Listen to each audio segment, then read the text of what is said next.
Magandang araw mga kaibigan. Bigyan natin ng reaction opinion itong post ni Attorney Trixie Angeles. Isinare niya ang pahayag ng dalawang senador, Lacson and Rapi Tulfo, tungkol sa bilang ilan ang conviction votes na kailangan para ma-convict si BP Sara. Ito, inuna niya, si Rapi Tulfo, non-lawyer, komedyante, vlogger. Anong sabi ng non-lawyer? 15 boto lang ang kailangan, hindi 16, para makonvict ni BP Sara. Sa ngayon, 22. Kung 2/3, that's 14.6, which is equivalent to 15 senators lang. Opinion yan ng isang broadcaster, vlogger, ano pa, name it, non-lawyer. Sabi naman ni Lacson, ang Senado ang magdidesisyon kung ilan ang kailangang boto. Kaya lang, sa isang interview, narinig ko, sabi niya, we will go for the 16. Mabuti pa itong si Lacson. Kung minsan, bumabalik yung dating matinong Lacson. Sabi niya, 16 yan. Hindi 15 or ano. Kaya lang, sabi pa rin niya, Senado ang magdidesisyon. Ano ngayon? Nagsalita ang one of the framers of the 1987 Constitution. Kung hindi ako nagkakamali, 48 sila na napili noon, 1987. Sinulat nilang konstitusyon. Iilan na lang silang buhay.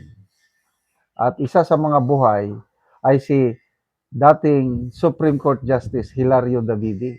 Ito ang sabi niya, the Senate needs 16 to convict and 7 to acquit. Sinong mas magaling? Isang broadcaster, isang police general, o one of the framers of the Constitution? Kaya ito ang reaksyon ni Attorney Trixie Angeles.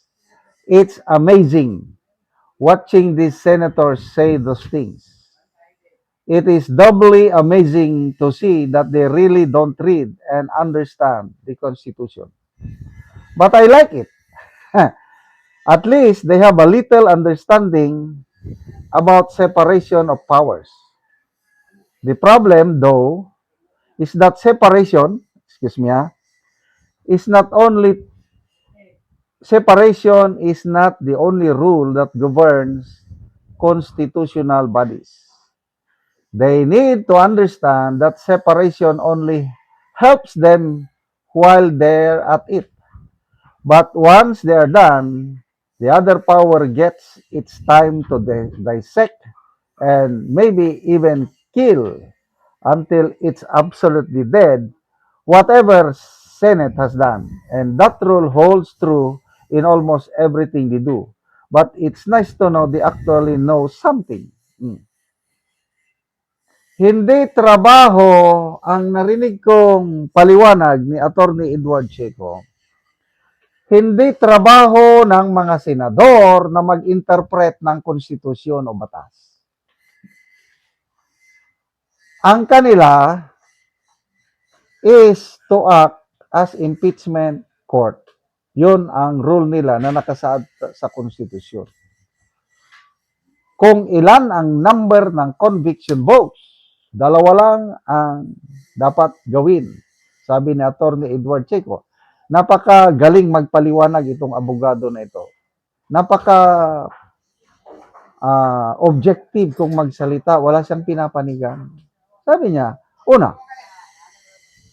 punta kayo sa Supreme Court.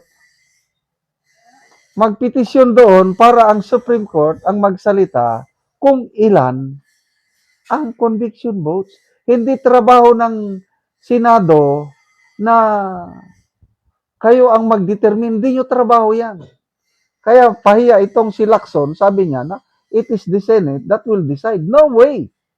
Judicial, ano na yan eh? Anong tawag yun? Judicial review.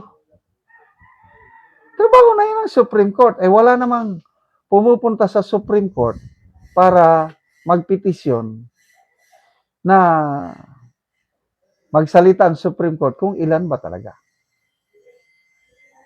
Next. I-amend ang konstitusyon.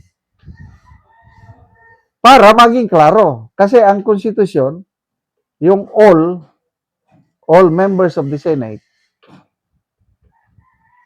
hindi nakalagay doon anong mangyari kung may nagtatago. Anong mangyari kung may nasuspend. Hindi nakalagay doon.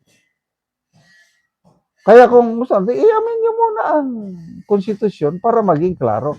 Without amendment of the Constitution, without formal decision of the Supreme Court, sabi ni Atty. Chico, it should be 16. Ganon din ang pananaw ni Atty.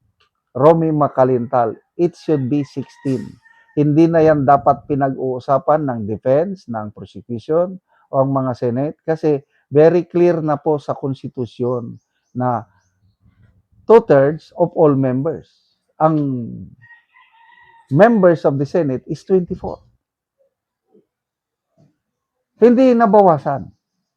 Pwede lang mabawasan in 4 instances kung may namatay. Meron bang namatay? Wala naman. Kung may nag-resign. May nag-resign ba? Wala naman. Kung may tumanggap ng executive position. Meron ba? Wala naman. O kung may na-expel.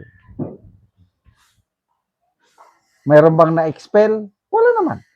Suspension, hindi yun basihan para tanggalin mo ang isang senador. Suspension lang yun ni si Jinggoy. Yung nagtatago, hindi rin yun batayan na tanggalin mo ang isang senador. So, again, salamat kay ex-Supreme Court Justice Hilario Davide at nagsalita na siya. Huwag naman masyadong naggaling-galingan.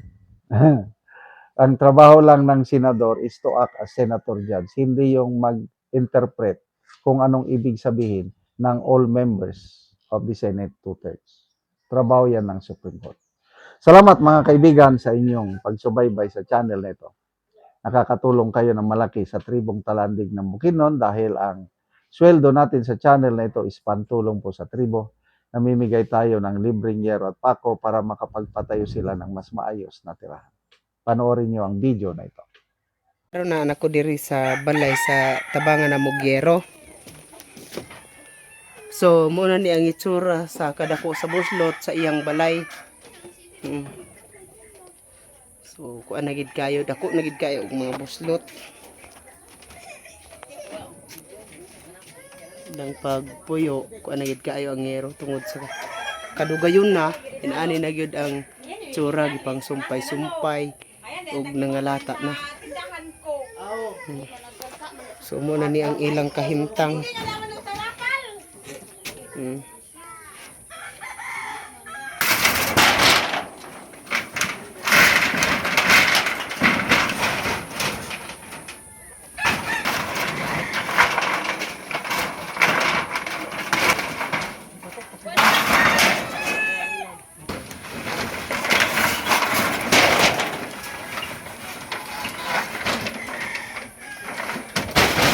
Ug muna ni ang ngero nga among ginahatag nga ilang i-atok karon.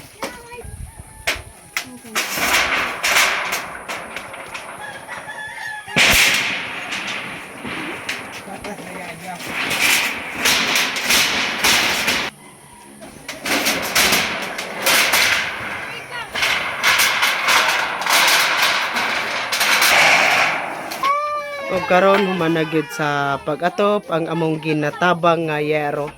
So nindot na gyud.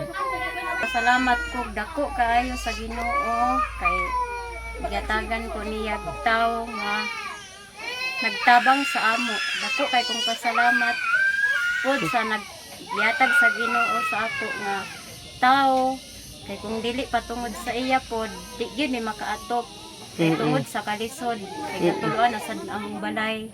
So pila na to katuig ang imong atopte nga buslot na gid kaayo? Mga tulo na to ka tuig. Tulo na katuig. Oo. So karon pa gid napulian. Karon pagid na pulihan kay nagigyatag sa Ginoo nga grasya. So nga ano man te sa tulo ka tuig wala ka nakapuli sa imong atop nga buslot na. Tungod pod sa kay sa kalisod karon, grabe kay ka krisis ang panahon karon. Di lang ka budgetan. Tama na pod sa Kaon. kaon. Salamat kayo. Salamat.